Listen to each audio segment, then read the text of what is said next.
그래서 오늘 말씀을 들어가기 앞서서 이 가나안에 대한 오해들을 우리가 풀어가면서 오늘 말씀을 시작했으면 좋겠습니다. 첫 번째 가나안에 대한 오해는 무엇이냐면 가나안을 우리가 천국이라고 생각한다는 것입니다. 죽어서 가는 천국. 여러분은 이 가나안이 천국을 상징한다고 생각하십니까? 그렇게 많이 들으셨죠. 만약 가나안이 천국이라면 전쟁이 없어야 합니다.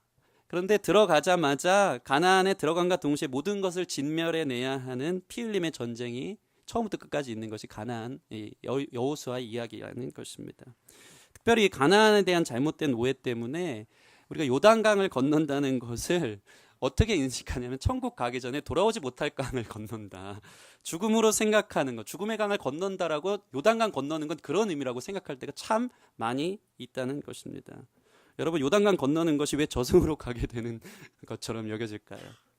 가만 보니까 찬송가 영향도 있는 것 같습니다. 실제로 찬송가 606장 보면요, 해보다 더 밝은 저 천국이 장례 안에 딱 들어있는 찬양인데, 며칠 후 요단강 건너가 만나리, 아시죠? 며칠 후 요단강 건너가 만나리. 정확하게 요단강은 죽음을 의미하는 걸로 나와 있다는 것입니다. 사실 이 찬양은 미국에서 건너온 찬양인데요, 원어를 보면은 요단강이라는 단어가 전혀 나오지 않습니다. We shall meet on that beautiful shore예요. 아름다운 강이에요. 아름다운 강, 아름다운 호수를 건너서 만난다는 생명의 강의 의미라고 할까요? 그런 의미인데 이것을 말을 이렇게 미국 말을 한국어로 이렇게 딱 음가를 맞춰서 요단강 세 글자로 넣어야 되다 보니까 요단강이라고 뜬 것 같은 우리로 하여금 요단강 하면 이미지가 죽음의 강을 건너서 가나안은 천국이다라는 생각을 갖게 한다는 것입니다. 실제로 요단강은요, 심지어 아름답지도 않습니다. 그래서 흙물처럼 되어 있고 잔잔한 호수도 아닌 것입니다. 그래서 우리가 요단강을 건너러 간다 이야기하면 기분 나쁘게 들을 때가 있습니다. 요단강 건넙시다 하면 목사님이 저러시나. 절대 그런 의미가 아니고 특별히 이런 의미에 있어서 가나안은 천국이 아니라는 사실을 여러분들이 기억하시기 바랍니다. 여러분, 여호수아에서 가나안 정복 전쟁의 이야기는 죽은 다음에 영원한 천국으로 들어가는 것을 말하는 것이 아니고, 가나안은 구원받은 백성이 하나님의 뜻을 이루고 하나님 나라를 확장시켜 나가기 위해 우리가 현재 살아 우리의 사명을 감당해야 하는 곳이 가나안인 줄 믿습니다. 가나안이 슬픔도 없고 고통도 없고 영원한 복이 주어지는 천국 그 자체의 이미지와는 거리가 멀다는 사실을 여러분들이 기억하시기 바랍니다. 가나안에 대한 잘못된 오해가 이 꼬리에 꼬리를 물고 우리가 이렇게 생각할 때가 있습니다. 인생은 광야 같다. 마치 이스라엘 백성들이 40년 동안 광야 생활을 지낸 것처럼 광야를 마친 뒤에 요단강을 건너 가나안, 저 천국에 들어갈 일만 남은 것이다 라고 또한 생각할 수가 있습니다. 그런데 여기서도 오류가 있습니다. 성경을 보면 이스라엘의 광야에서 방황했던 모든 사람들이 가나안에 다 들어갑니까? 못 들어갑니까? 다 못 들어갑니다. 장정만 60만, 200만 되는 광야의 1세대들이 다 가나안에 들어가지 못합니다. 그럼 그들은 다 구원받지 못한 것입니까? 심지어 모세도 가나안에 들어가지 못하죠. 구원받지 못한 것입니까? 그렇지 않습니다. 오직 여호수아 갈렙만이 가나안에 들어갔다는 것은 그만큼 하나님 나라 사명과 순종의 삶이 쉽지는 않지만, 그럼에도 불구하고 홍해를 건너 광야에서 온전히 우리의 불순종과 불신앙의 내용들을 내려놓고 하나님이 원하시는 삶의 방향은 저 가나안 입성. 내가 그냥 구원 딱지 하나 받아서 천국 티켓 가는 걸로 끝나는 것이 아니고 구원받은 사람으로서 마땅히 내게 주신 사명, 살아야 될 이유를 향해서 함께 나아가기를 원하는 주님의 부르심과 기대가 있다는 사실을 저 여러분들이 알기를 소원합니다. 그래서 여호수아 강해를 하면서 그저 내가 구원받느냐 안 받느냐, 내가 이 죄의 문제를 해결하느냐 아니냐, 이 문제에서 끙끙대는 수준에서 우리가 한 단계 좀 스테이지가 올라가는 그러한 귀한 시간이 됐으면 좋겠습니다. 그저 주일날 오면은 내 삶에 한 주 동안 얼마나 실패했는지 와서 회개하기 급급한 성도의 모습에서 이 여호수아 강해를 통해서 이제 가나안 입성한 사람으로 주님 앞에 순종함으로 얼마나 큰 내 삶의 승리와 주님께서 약속하신 은혜의 땅 기업들을 내가 소유하고 감사와 찬송의 예배를 올려드리느냐로 한 단계 업그레이드 되기 원하는 것이 여호수아 강해를 통해 제가 바라는 것이 되는 것입니다. 우리 성도님들 안에 이러한 맥시멈 크리스찬으로 일어나는 거룩한 역사가 있기를 바랍니다. 미니멈 크리스찬이 되지 않았으면 좋겠어요. 늘 죄와 씨름하면서 나 구원 받았나 안 받았나, 예수 믿으면 구원받은 것을 믿으시기 바랍니다. 참 안타까운 것은 무엇이냐면 많은 사람들이 이 죄와 씨름하기 시작하다 보니까 광야에서 방황하다가 인생을 마칠 때가 있어요. 물론 늦은 비의 은혜가 있어서 하나님이 늦게라도 하나님 불러주시면 그 거룩한 우리에게 약속된 기업, 내가 마땅히 구원받아서 하나님 원하시는 삶의 자리로 나아가는 것도 은혜인 줄 믿습니다. 그러나 여러분, 이 죄와 씨름하면서 하나님 나 구원 받았나 안 받았나 늘 이런 고민 속에 광야에서 여전히 구원 받았음에도 불구하고 불순종 속에 살아가는 우리의 모습들이 있다면, 저는 이 말씀을 통하여서 여러분이 이제 순종의 세대로 하나님의 전쟁에 함께 참여하는 세도 일어나기를 주님의 이름으로 축원합니다. 그래서 사실 이 홍해를 건넌다는 것과 요단강을 건너는 것에 차이가 있습니다. 홍해를 건너는 것과 요단강을 건너는 것의 이미지는 참 비슷합니다. 강을 건너는 것, 또 건널 수 없었던 강을 하나님의 역사로 건너게 하셨다는 것에 있어서 참 많은 비슷한 점이 있지만 큰 차이가 있습니다. 홍해를 건넌다는 것은 바로 하나님의 전적인 구원의 역사의 시작을 의미하는 것입니다. 바울은 이것을 홍해 건넌다는 것을 세례라고 정확하게 표현하고 있습니다. 우리 고린도전서 10장 1절에서 2절 말씀입니다. 함께 읽겠습니다. 시작. 형제들아, 나는 너희가 알지 못하기를 원하지 아니하노니 우리 조상들이 다 구름 아래 있고 바다 가운데로 지나며 모세에게 속하여 다 구름과 바다에서 세례를 받고. 여기에서 이야기하는 바다는 홍해를 건넌 것, 바다 가운데로 지나며 그 구름과 바다에서 세례를 받았다라고 표현하고 있습니다. 여러분, 세례는 무엇입니까? 예수님 안에서 내 죄된 자아의 본질이 완전히 수장되어 죽은 거예요. 그래서 침례 여러분 아시죠? 그 의미가 그 의미 아닙니까? 침례는 완전히 내가 물속에 들어가서 성부와 성자와 성령 이름으로 죽은 거예요. 그리고 다시 주님의 이름으로 살아나는 것이 세례를 의미하는 것입니다. 다시 말해서 홍해를 건넜다는 사건은 세례와 구원을 이야기하는 건데, 죄와 사망과 어두움은 홍해에 완전히 수장되어졌고 이제 의와 생명의 주님과 연합하여 주님의 인도하심을 받는, 광야에서 만나 매출하기로 인도하심을 받고 구름기둥 불기둥으로 인도하심을 받고 40년을 살아갔지만 의복이 헤어지지 않고 신발을 바꾸지 않았던 거룩한 하나님의 붙들어 주심이 시작되었다. 하나님의 구원의 역사가 시작되었다는 그 증거가 이 홍해를 건넌 사건이 의미하는 바인 것입니다. 그래서 참 구원하심에 있어서는 우리가 할 일이 있습니까? 없습니까? 할 일이 없습니다. 특이하게 이 모세가 홍해를 가를 때 주님이 하신 말씀이 있어요. 잘 아는 말씀인데, 너희는 가만히 서서 오늘날 너희를 위하여 행하시는 구원을 보라. 이 구원의 역사 앞에서는 하나님의 전적인 은혜와 전적인 무지와 타락 속에서 도저히 벗어날 수 없는 우리의 상황 가운데 하나님이 건져내시는 일방적인 역사라는 사실을 여러분들이 기억하시기 바랍니다. 이러한 구원의 부르심이 저와 여러분의 삶 가운데 있는 줄 믿습니다. 믿으십니까? 일방적으로 하나님이 건져내신 거예요. 홍해를 가르셔서 거기를 지나가게 하시고 그곳에서 새로운 하나님의 사람들로, 구원받은 백성들로 우리를 함께 걸어가게 하셨다는 것입니다. 그래서 가만히 생각해 봤더니 너희는 가만히 서서 오늘 너희를 위하여 행하시는 구원을 보라 할 때, 우리가 이 말씀을 아무데나 갖다 붙이면 안 될 것 같아요. 너희는 가만히 서서, 다 가만히 있으면 되는 게 아닙니다. 하나님이 우리 삶에 영적 전쟁에 있어서 또 함께 참여하는 데 있어서는 동참을 원하시고 순종을 원하시고 액션을 원하시는 것이지, 이 구원의 맥락에 있어서 하나님의 전적인 건지심에 있어서는 우리가 한 일이 아무것도 없다라는 차원에 있어서 우리가 가만히 있었다는 것이 이 말씀 가운데 드러나는 의미라는 사실을 여러분들이 기억하시기 바랍니다. 그런데 요단강을 건너는 건 좀 다릅니다. 홍해를 건넌 것은 이스라엘 백성들에게 사실 이것을 건너서 이 가나안에 들어갈 수 있었던 것이, 홍해 건너고 나서 며칠이면 갈 수 있었죠. 10하루면 갈 수 있었던 길인데 이스라엘 백성들이 11일 만에 들어갔습니까? 못 들어갔습니까? 못 들어갑니다. 그 이유가 무엇이었죠? 신명기는 정확하게 이것을 1장 1절 2절에 잘 이야기하고 있죠. 무엇이냐면 불순종과 불신앙 때문인 거예요. 하나님께서는 우리를 구원해내셔서, 홍해를 건너 구원해내셔서 마땅히 천국의 삶을 맛보도록 가나안을 허락하셨어요. 내가 이 삶에 이루어지지 않은 천국, 이루어지지 않은 세상 문화, 내 가정, 내 삶의 수많은 영역들을 향해서 도전하고 순종할 때 그 땅이 변화되면서 그것이 내 삶의 사명이고 기업이고 거기가 천국으로 변하도록 하는 가나안 땅을 사실 구원을 허락한 사람에게 10하루길이면 갈 수 있도록 하신 것인데, 여기에 우리가 순종하지 않는 거예요. 그 땅은 너무 커 보입니다. 그래도 여전히 저는 옛사람이 좋습니다. 애굽에 있었던 때가 좋는 것 같습니다. 그러니까 이 훈련을 위해서 40년을 방황하면서 하나님이 돌려내신 것입니다.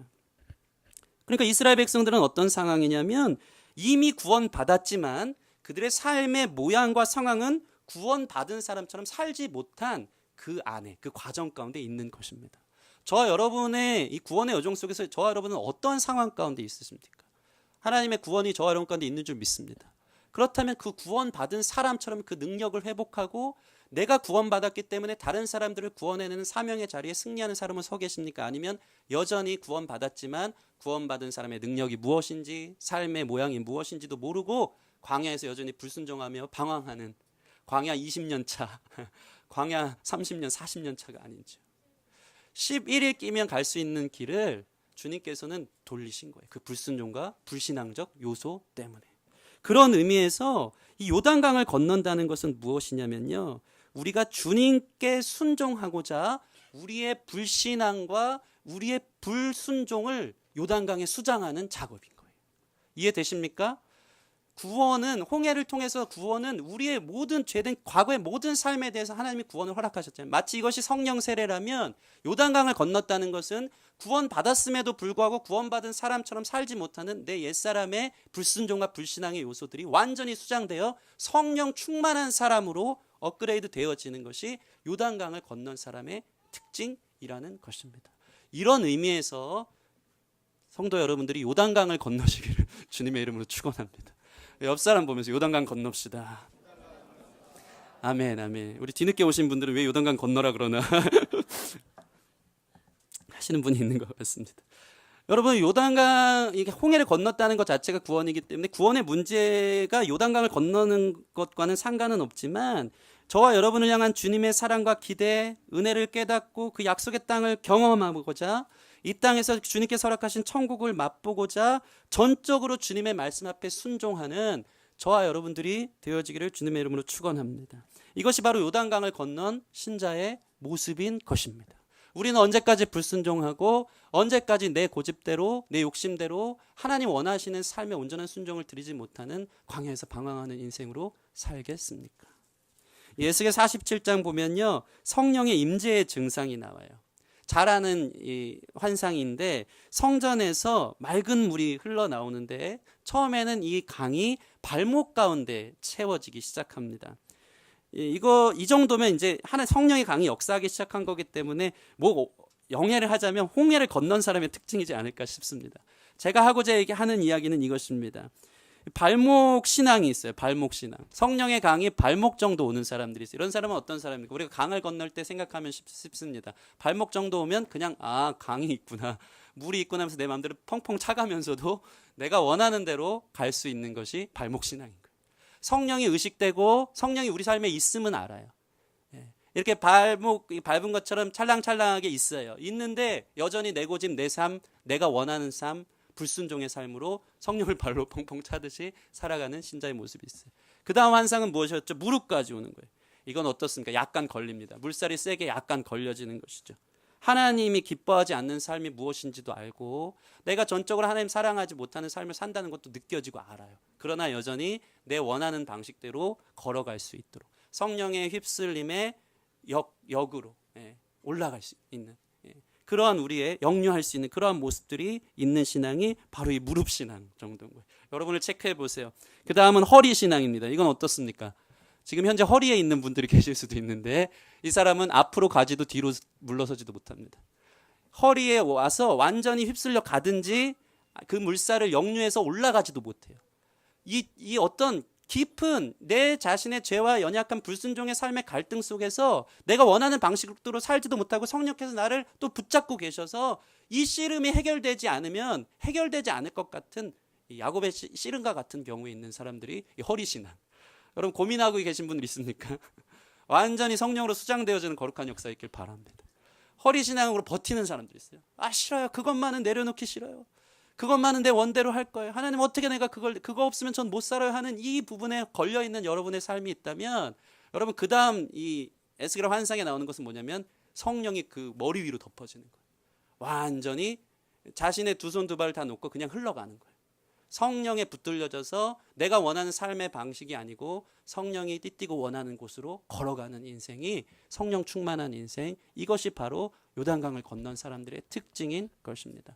이런 의미에서 저와 여러분들이 성령의 수장되기를 바랍니다. 성령으로 충만하시기를 바랍니다. 내가 원하는 방식대로 성령님 발로 차고 다니지 말고 허리에서 버티고 갈등하는 분 계시죠. 여러분 기도의 자리를 회복하시기 바랍니다.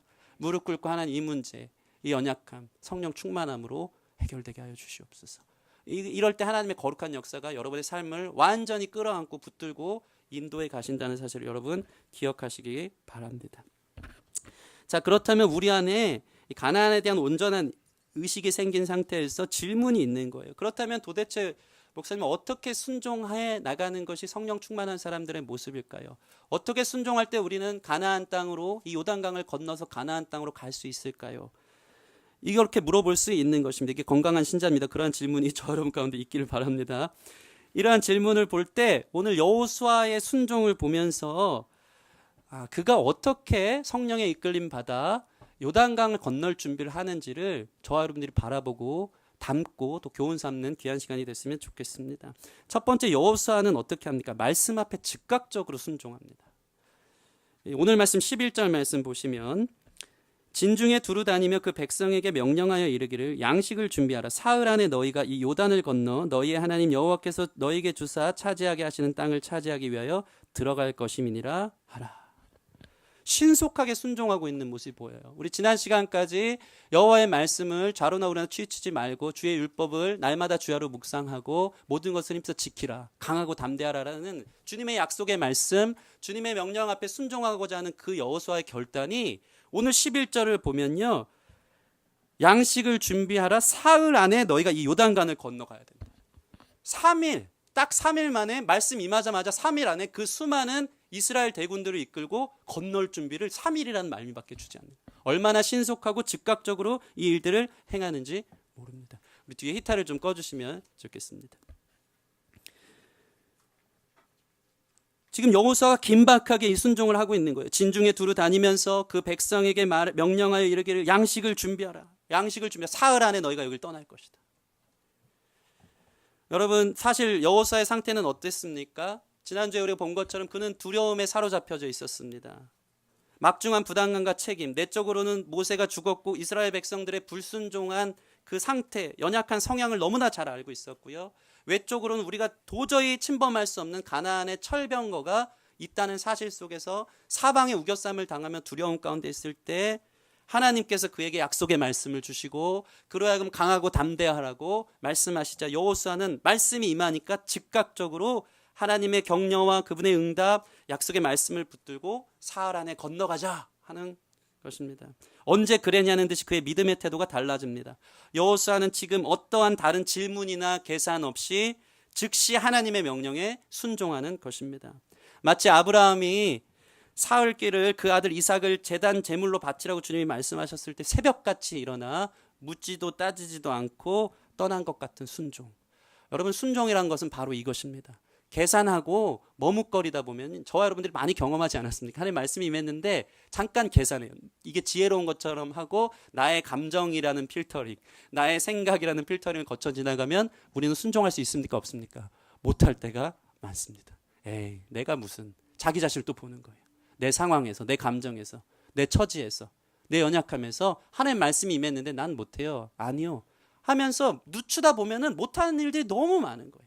하나님이 주시는 강력한 말씀의 사인이 있다면 즉각 응답하시는 저와 여러분들이 되어지기를 주님의 이름으로 축원합니다. 그래서 보시면요, 참 재밌어요. 요단강을 건너기 위한 준비가 너무 부실해요.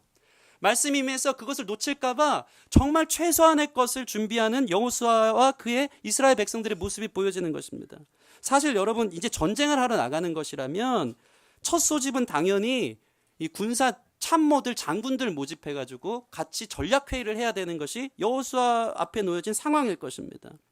계산하고 따지다 보면은 군사회의만 해도 몇 날 며칠이 걸렸을 것이고, 더욱이 자신들 앞에 놓였던 첫 성이 난공불래의 요새였던 여리고 성이었다는 사실을 알게 되면 계산이 안 떨어졌을 것입니다. 각이 안 나옵니다.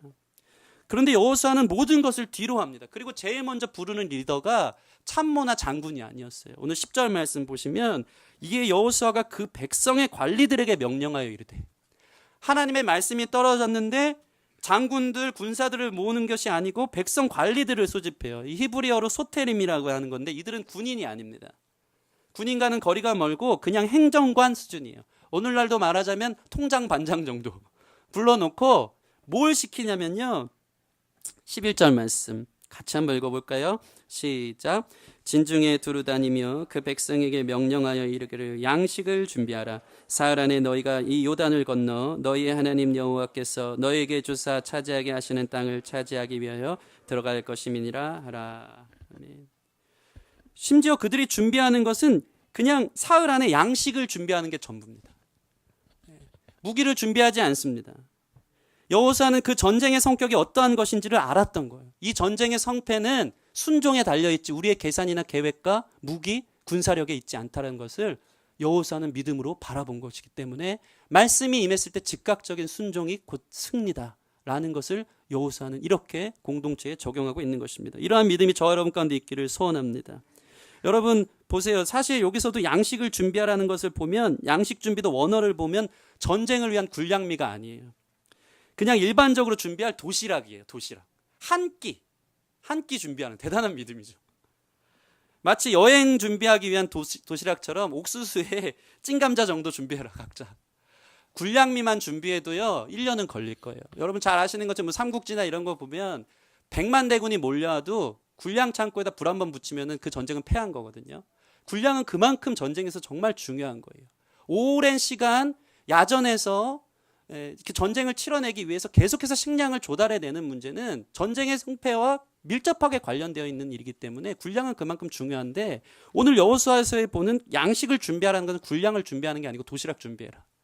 마치 오병이어의 기적처럼 한 아이가 물고기 2마리 보리떡 5개밖에 없는데 이것을 하나님의 말씀을 듣고자 감사함으로 가지고 왔을 때 이것 가지고는 5,000명을 먹일 수도 없지만 하나님이 그 가운데 기적을 일으키셔서 5,000명을 먹이시고 그 모든 사람들의 말씀 앞에 나오게 할 수 있었던 것처럼 저와 여러분들에 있어서 순종은 계산으로 나오는 것이 아닌 줄 믿으시기 바랍니다. 내게 있는 것이 이것밖에 없는데, 내 작은 것은 이 양식 한 끼 분량밖에 없는데 하나님 순종을 명령하십니까? 그러니까 하나님의 능력이 능력되는 것을 믿으시기 바랍니다. 내가 할 수 없는 것을 하나님이 명령하셨다는 것은 내 믿음만 키우면 돼요.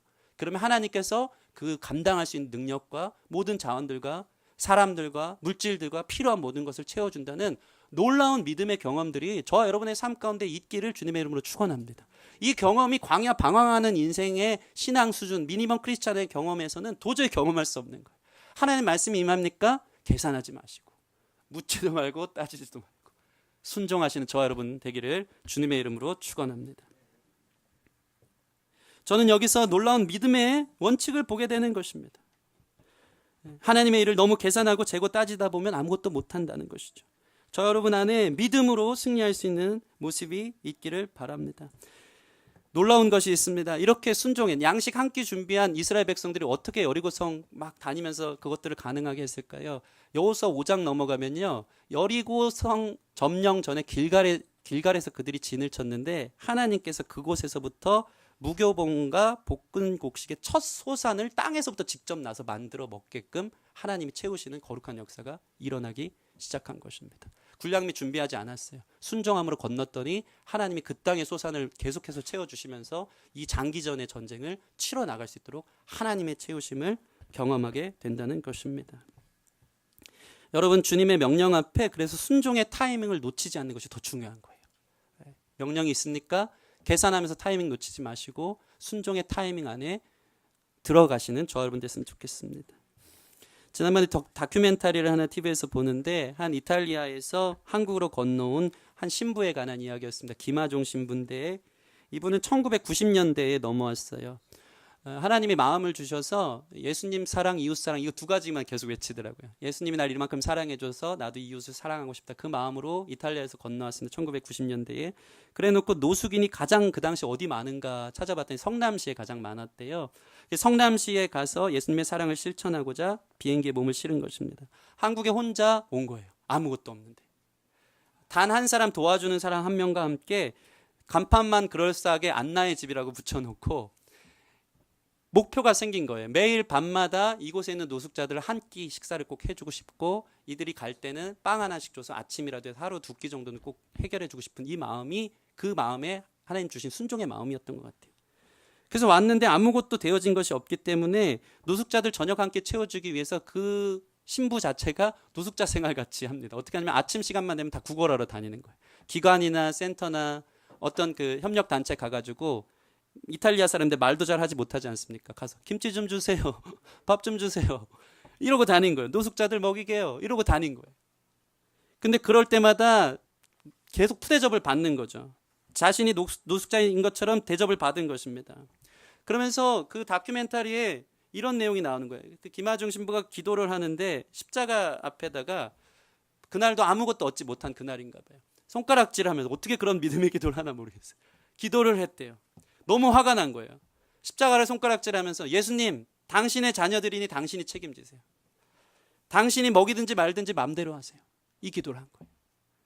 믿음으로 그냥 마음 주셔서 순종했는데, 그러면서 그 싸우는 상황 속에서 그러한 기도들을 해왔던 그의 삶의 결과는 어떻게 됐냐면, 지금 현재 성남에서 가장 큰 안나의 집이라는 노숙자 센터를 시작해서 직원만 70명이 넘고 매일 500명에서 600명의 사람들을 풍성하게 식사를 대접하는 일들로 그 일들을 해내고 있습니다. 얼마나 이 일을 위해 30년 동안 이 전문가가 다 됐는지, 가서 막 좀 더 힘들고 아파하는 사람들 보이면 딱 보고, 이 당뇨가 있는 거 보면 당뇨병 있으시죠? 따라오세요 하고 병원 데리고 가서 치료해주고, 옷이 헤어진 사람 있으면 옷 후원 받은 걸로 입혀주면서 500명을 감당하고, 이게 너무 밥도 맛있고 소문이 나서 서울역에서도 지금은 다 그걸로 가는 흐름이 있다는 거예요. 저는 뭐 지금 여기서 천주교에 뭐 구원이 있냐 이런 차원을 넘어서서 한 사람 마음 가운데는 하나님의 마음, 예수님 사랑, 이웃 사랑, 그 마음을 갖고 그냥 홀몸으로 비행기 타고 건너온, 그 아무것도 할 수 없었던, 준비되지 않았던 사람의 즉각적인 순종이 결과적으로 그로 하여금 많은 사람들이 그 안에서 생명을 얻고 위로를 받게 되었다는 거룩한 역사가 있다는 사실입니다. 저와 여러분들을 향한 부르심도 이와 같은 것을 여러분 믿으시기 바랍니다. 기업 없는 인생이 없고 하나님 주신 사명 없는 사람이 없습니다. 여러분에 있어서 진정한 기쁨은 이러한 주님의 믿음의 모험 속에서 채워주시는 놀라운 하나님의 역사를 깨달을 때라는 것을 여러분 기억하시기 바랍니다.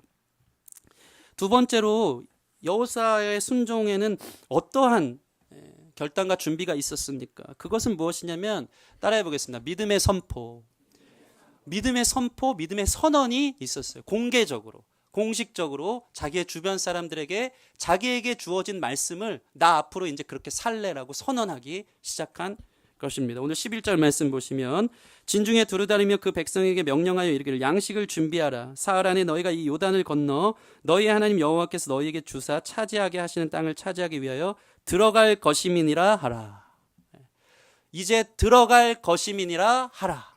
방백들을 불러놓고 두루 다니면서 모든 백성들에게 사흘 안에 이제 들어갈 거야, 말씀대로 순종할 거야, 들어갈 것임이라 하라. 이 선언을 다 모든 사람들에게 하라고 명령하고 있는 것입니다. 이제 들어갈 거야, 이제 시작할 거야, 순종할 거야, 예배할 거야. 이 입술의 고백이 매우 중요한 것입니다. 우리는 알고 봤더니 나이를 먹을수록 이 고백 자체를 못할 때가 참 많이 있다는 것입니다. 선포를 못해요. 입 안에 있어요. 여기까지 차요. 주님 주신 마음이 있어서. 근데 말을 못하는 이유가 무엇일까요? 첫째는 믿음이 없어서고요. 둘째는 자기를 온전히 드리지 못하는 거예요. 여전히 머뭇거려요. 걱정이 많아요. 내가 과연 이렇게 선포한 대로 살 수 있을까에 대한 두려움이 있고, 특별히 이렇게 주님께서 주신 말씀을 통해서 이렇게 믿음으로 선언한다는 것 자체는 무엇이냐면, 선언하지 못한다는 것은 무엇이냐면, 여전히 고백하기에는 세상이 너무 좋은 거예요. 나 그렇게 나를 드리기에는 여전히 세상을 살아가는 게 너무 많은 거예요. 근데 여기서 나타나는 여호수아의 태도는 뭐냐면, 자기의 상황과 현실, 감정과는 상관없이 먼저 선언했다는 거예요. 여러분, 선언하는 것이 역사의 시작이라는 사실을 기억하시기 바랍니다. 술을 끊겠다, 안 되겠지만, 여전히 사랑하지만 고백할 수, 가족들에게 올해는 내가 금연할게, 일단 선포하세요. 새벽을 깨우겠다, 주일 성수를 올해는 죽어도 빼먹지 않겠다, 직장 예배를 시작하겠다 라는 선언을 시작하시기 바랍니다. 선포하는 것이 무서워요. 여러분, 이 말이 무섭습니다. 제가 지난번에 저희 와이프랑 집에서 큐티를 하다가 하나님이 금식할 마음을 묵상하면서 계속 주시는 거예요. 사실 저도 모르게 마음속에만 있었던 것을 나눔하다가 나 내일 좀 금식 좀 하려고 선포해버린 거예요. 여보, 내일 종일 금식해야겠어. 해놓고 나서 저도 속으로 앞으로 실수했다. 내일 어떡하냐. 내일 스케줄도 있고 큰일 났다. 괜히 오버한 거 아닌가. 그런데 그 다음날 제가 금식했습니까? 안 했습니까? 금식했어요. 마음 주신 것을 선포하고 나니까 체면이 있지. 하게 되더라고요. 했더니 그날 참 귀한 은혜가 있었어요. 여러분 선언하십시오.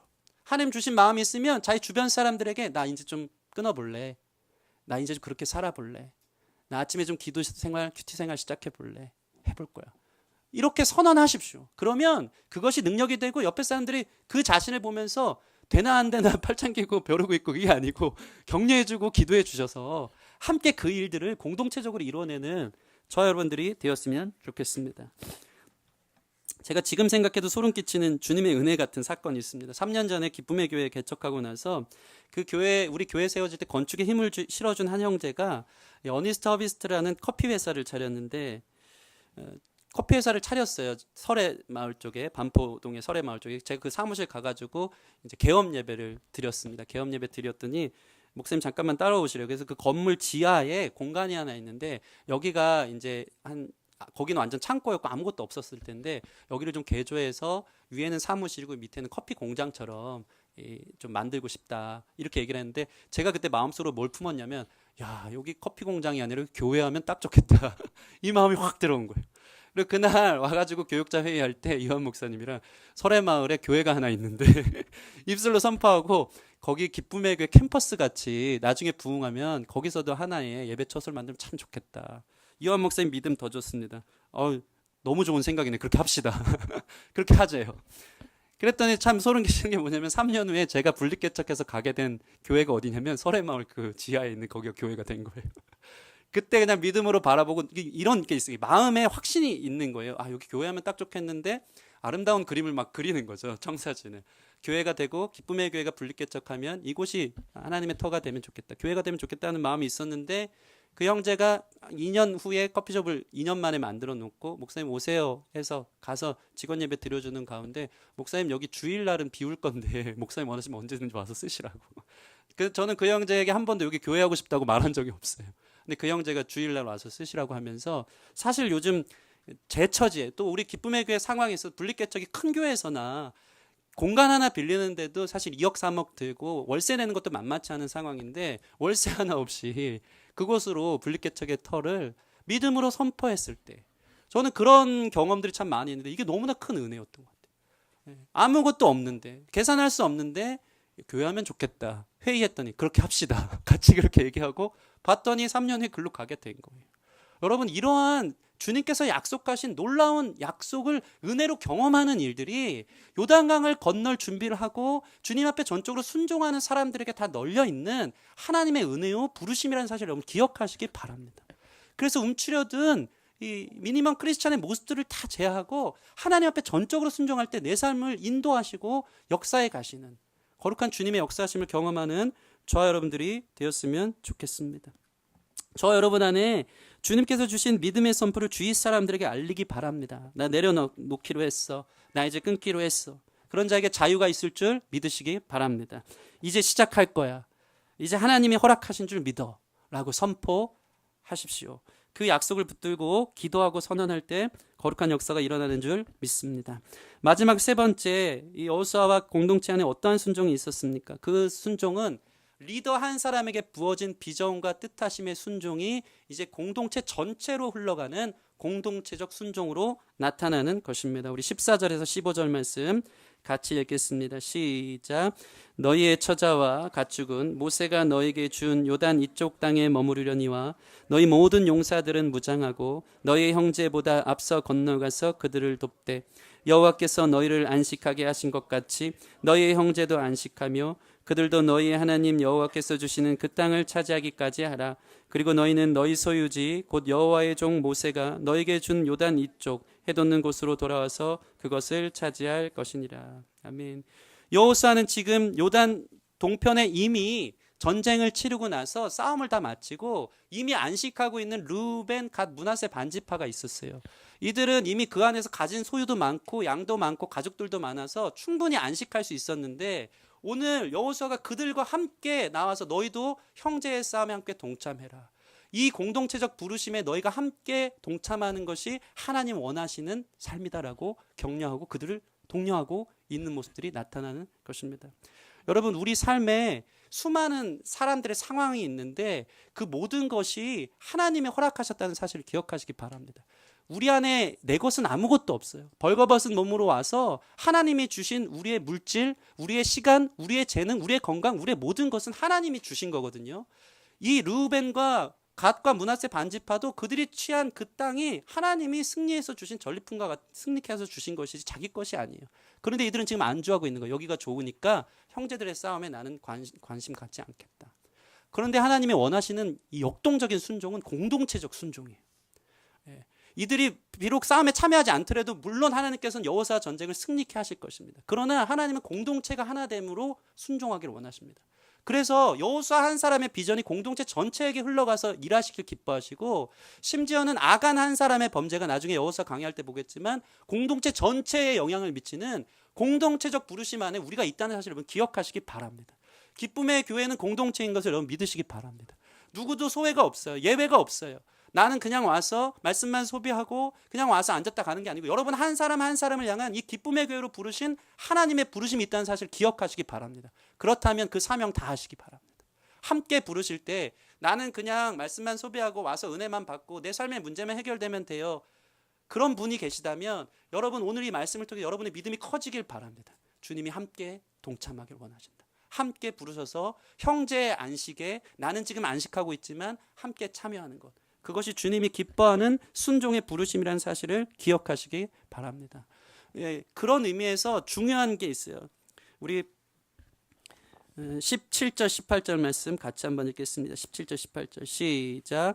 우리는 범사에 모세에게 순종한 것 같이 당신에게 순종하려니와 오직 당신의 하나님 여호와께서 모세와 함께 계시던 것 같이 당신과 함께 계시기를 원하나이다. 누구든지 당신의 명령을 거역하며 당신의 말씀을 순종하지 아니한 자는 죽임을 당하려니 오직 강하고 담대하소서. 여러분, 하나님이 공동체를 일으키실 때 비전과 꿈과 이상을 물론 모든 사람들에게 각자에 맞게 주시지만 한 공동체의 리더에게 주십니다. 리더에게 여호수아라는 리더를 통해서 너는 가나안을 들어가라, 강하고 담대하라, 내가 너와 함께하겠다.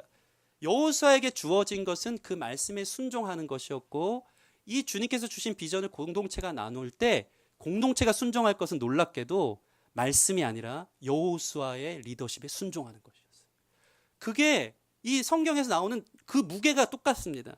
우리가 지난주에 봤었던 것처럼 여호수아에게는 이 율법책을 너가 떠나지 말고 묵상하며 그것을 다 지켜 행하라고 하는데, 오늘 이 공동체의 결론은 무엇이냐면 18절 보면 누구든지 당신의 명령을 거역하면 당신의 말씀을 순종하지 아니하는 자는 죽임을 당하리니. 하나님이 개인 리더에게 주신 말씀을 순종하고 이 말씀이 선포될 때 공동체가 함께 능력 있게 일어나기 위해서는 그 말씀에 우리도 순종하겠습니다. 당신이 리더인 것을 인정하고 목회자며 예수님을 따라가는 것을 인정하기에 그 말씀을 우리가 전적으로 순종하며 따르겠습니다. 그럴 때 공동체가 파워풀하게 주님의 일을 감당하게 된다는 사실을 여러분 기억하시기 바랍니다. 그러면 많은 분들이 이런 질문을 할 수가 있어요. 목사님이 온전치 않고 요즘 교회가 목회자들이 많은 문제들을 일으키는데 어떻게 어떤 리더를 따라가겠느냐. 여러분, 우리가 생각해야 될 게 있어요. 목회자인 저희 입장에서는, 리더인 저희 입장에서는 전적으로 말씀 앞에 죽으면 죽으리이다 하고 순종할 수 있도록 여러분 기도해 주시기 바랍니다.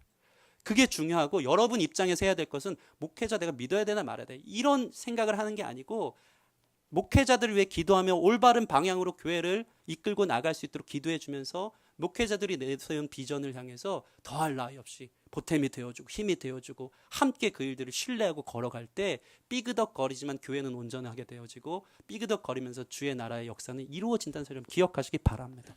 그런 의미에서 저와 여러분들이 기쁨의 교회에 있는 줄 믿습니다. 아멘.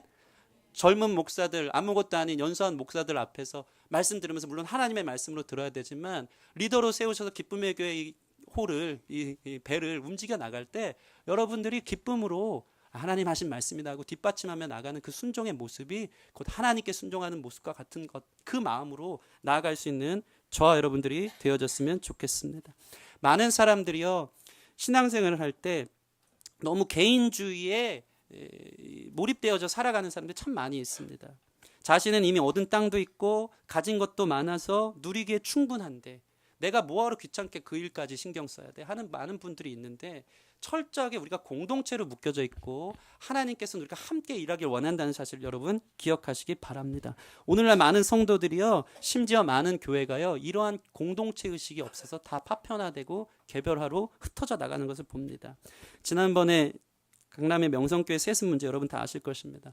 명성교회가 이야기하는 반론이 있어요. 우리 교회 안에서는 정당한 절차를 거쳐서 제대로 된 투표를 통해서 목사를 뽑은 건데 이게 왜 세습이냐. 심지어 우리 교회 안에서는 이것 갖고 나쁘다고 말하는 사람이 없고 다수결에 의해서 인정됐기 때문에 우리의 세계고 우리의 이야기인데 왜 그거 갖고 세상이 난리고 교회가 막 피켓을 들고 세습 반대하면서 난리를 치냐라고 반론하고 반박을 하는 것이죠. 그런데 사실은 교회가, 그 명성교회가 이 지구촌 교회에 대한 한몸 의식이 없는 거예요. 실제로 이 일로 인해서 명성교회는 아무 문제가 없더라도 기독교 사회에 대한 수많은 사람들의 적대감과 부정적 인식들이 전도의 문을 막아놓는다는 사실을 여러분 잘 아실 것입니다. 이게 무슨 소리냐면 명성교회는 아무 일 없어도 작은 교회들은 이런 일들로 다 떨어져 나가는 거예요. 실제로 아는 개척교회 전도사님 한 분이 이런 교회 큰 이슈들, 문제들이 일어나기 시작하면요, 전도 다니려고 축구 전도하고 개인 전도하다 보면 사람들 표정이 달라져 있대요. 예전엔 복음이 들어가도 씨알이 맥힐 만하게 다들 감사합니다 하는데, 띵동띵동아 교회에서 왔습니다 그러면 그 세습하는 것들, 문제나 일으키는 것들 하면서 교회가 다른 교회들이 서질 못하는 거예요. 명성교회는 아무 문제 없어 보여도 이러한 사태들이 공동체성이 전혀 없는 자기들만의 세계와 자기들만의 만족 속에서 살아가는 이 모습들이 전체 교회를 병들게 하면서 기독교의 인식을 안 좋게 만들고 이 뒤로는 다 떨어져 나가면서 결과적으로는 전도의 문이 막혀서 기독교가 부흥하지 않고 하나님의 복음에 막혀있게 되는 그러한 결과를 가져온다는 사실인 것입니다.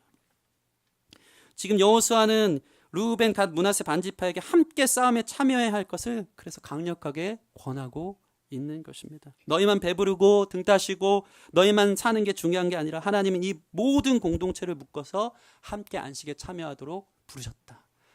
여러분, 상대의 안식에, 이웃의 안식에, 형제의 안식에 관심을 가질 수 있는 저 여러분들이 되었으면 좋겠습니다. 여러분, 말씀을 마치겠습니다. 이 전쟁은 군사력, 어떤 가진 것, 계산으로 떨어지는 전쟁이 아니라 순종의 전쟁이라는 사실을 여러분 기억하시기 바랍니다. 약속된 것을 순종할 때 우리는 그 기업과 주께서 허락하신 은혜의 터전들을 확인할 수 있는 것입니다. 저와 여러분이 요단강을 건널 준비를 하길 바랍니다. 홍해의 구원의 역사가 저와 여러분 가운데 있다면 이제 광야의 삶을 버리고 저 요단강에 우리의 불순종과 불신앙적 요소를 완전히 장사 지내고 성령께 순종하는 사람을 일어나기를 주님의 이름으로 축원합니다. 그때 우리 삶에 허락된 가나안, 우리의 중심으로부터 우리의 가정과 교회와 직장과 사업과 사회와 문화 안에 큰 변화가 일어나는 것을 경험하게 될 줄 믿습니다. 이거는 뜬구름 잡는 이야기 이상이 아니라 이렇게 살 때 하나님의 역사는 지금도 동일하게 일어나고 있다는 사실들을 보게 될 줄 믿습니다. 이 일을 위해서 여러분 삶에 말씀이 있길 원하고 즉각적인 순종, 그리고 믿음의 선포, 그리고 공동체가 함께 일어나 힘있게 요단강을 건너는 저 여러분 되기를 주님의 이름으로 축원합니다. 우리 같이 이 시간 기도하는 시간 가졌으면 좋겠습니다. 미니멈 크리스찬으로 죄와 씨름하며 불순종의 이 허리신앙, 이 발목신앙처럼 살아가는 우리의 삶의 모습이 있다면 주님이 허락하신 놀라운 약속의 기업이 있고 구원을 주셔서 우리를 향한 삶의 기대와 하나님의 부르심이 있는데 그것과 상관없이 살았던 우리에게 하나님 오늘 말씀을 주셔서 감사합니다 기도할 때 주님 마음 주신 것 저도 즉각적으로 순종하고 작은 것 하나라도 공동체와 나누고 선포하게 하여 주시고 나 그렇게 하겠다 약속하고 또 공동체가 함께 서로의 안식을 위해 참여하며 주께서 허락하신 리더십 안에서 한 몸 되어서 주님을 따라가는 거룩한 교회 되도록 인도해 달라고 우리 같이 기도하는 시간 갖겠습니다. 함께 기도하겠습니다. 하나님 감사합니다. 감사합니다. 도와주십시오. 씨름하고 있는 성도들, 주님의 전적인 역사, 애굽의 노예 생활했던 우리를 건져내셔서 열 하루길이면 갈 수 있었던 우리의 모습은 사실 불순종과 원망과 불신앙, 내가 사랑하는 모든 것이 너무나도 많은 연약한 모습이었음을 주님 앞에 고백합니다. 주님 방향하며 그럼에도 불구하고 우리를 안으시고 인도하신 주님의 음성이 오늘도 들린 줄 믿사오니 이제 요단강 건널 준비하게 하여 주십시오. 우리의 삶에 허락된 주님의 기업, 우리 삶에 허락된 주님의 사명, 주님의 부르심과 기대에 응답하는 올 한 해가 되어지길 원하여서 하나님 이미 약속하신 것을 땅으로 밟으며 우리가 치해지는 거룩한 역사가 우리 마음의 변화가 일어나고 우리의 가정의 변화가 일어나기 시작하고 순종을 통해서 우리 교회와 열방이 변하는 거룩한 역사가 있길 원하오니 도와주시옵소서. 말씀 앞에 순종하며 신속하게 인간적인 생각들 내려놓게 하여 주시옵시고 주님 선포하며 한 몸으로 부르신 주님의 뜻을 깨달아 주님 형제의 필요를 채우며 그 안식 가운데 거하신 우리의 삶이 될 수 있도록 이끌어 주시기를 원합니다. 하나님 감사합니다. 우리 모든 기쁨의 교회 성도님들이 홍해를 건넌 수준 아니고 요단강을 건너 여호수아 군대처럼 일어나는 모든 성도님들이 될 수 있도록 인도하여 주시옵소서. 이것은 주께서 우리를 향한 기대요 부르심이며 소망인 줄 믿습니다. 광야에서 방황하며 하나님 불순종과 원망과 불평 가운데 불신앙 가운데 아버지 살아왔던 우리의 모습들이 있다면 하나님 오늘 이 말씀을 통해서 다시 한번 요단강 건널 준비를 하는 모든 성도님들 되게 하여 주시옵소서. 안 된다고 생각했던 것, 힘들다고 생각했던 것, 주님 계산이 안 떨어졌던 것, 나의 과거의 경험들을 다 뒤로 하고 먼저 선포하게 하여 주시옵시고 하나님 그 땅을 밟기 위해 신속하게 준비하는 액션들이 우리 가운데 있을 때 그 놀라운 순종을 통해 역사하신 하나님의 놀라운 은혜의 기적들의 선순환이 우리 삶 가운데 되풀이되면서 우리가 날마다 주님을 기뻐하고 주님께 순종하는 삶을 기꺼이 내어드릴 수 있을 줄 믿습니다. 이러한 승리의 경험들이 우리 기쁨에게 성도님들 안에 넘치도록 있게 하여 주시옵소서. 특별히 공동체로 부르신 비전과 목적, 하나님 허락하신 뜻하신 땅이 있는 줄 믿사오니 주님 말씀 가운데 깨달아진 바 있다면 우리가 뒷전으로 미루었던 일일지라도 주님 공동체의 부르심에 함께 협력하고 뛰어들을 수 있는 거룩한 아버지의 역동성, 그러한 주님 앞에 순종할 수 있는 마음들이 우리 가운데 일어날 수 있도록 인도하여 주시옵소서. 나 혼자만의 삶을 넘어서서 하나님의 교회를 위해서 주님 기뻐하는 삶을 위해서 저 열방을 위해서 함께 나아갈 수 있는 한몸 되어진 기쁨의 교회 되도록 축복하여 주시고 이 일을 위해서 목회자들이 날마다 깨어있게 하여 주시옵소서. 주님 앞에 온전히 순종하고 주님 가신 길을 온전히 따라갈 수 있는 건강하고 하나님 성령 충만한 목회자들 될 수 있게 하여 주시옵시고 이러한 리더들을 온전히 따라오기 부족함 없는 우리 귀한 성도님 될 수 있도록 축복하여 주시옵소서. 감사함이 예수님 이름으로 기도합니다. 아멘.